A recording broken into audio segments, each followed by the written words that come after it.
สุดยอดเลยมึงคนนะส้มพัวเมียจะเป็นแนวป่าน้องนี่รักเว้ยนี่คือจอยนักเด็กขายาวเลย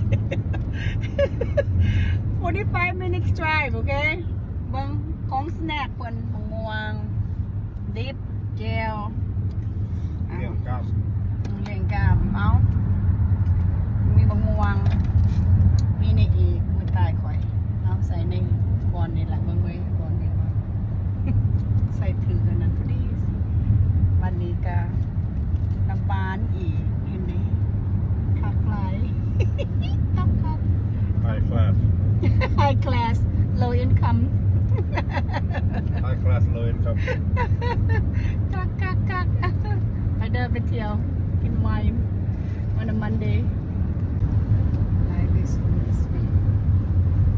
อีกคาราซาวไปสิจ๊ะของสแน็คเพื่อนสองผัวเมียหายก็จะไป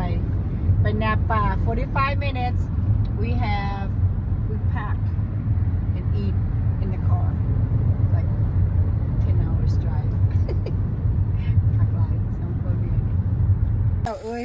starving เบิ่งแน่สองผัวเมียสิเป็นแนวป่าบ่ฮอดสมงหนึ่งอาหารเพิ่น เบิ่งแน่เจียวมักสมเบิ่งแน่ผัวข่อย เอาซิการ์ไปหน้าบ้าน สิเป็นแนวป่า เบิ่ง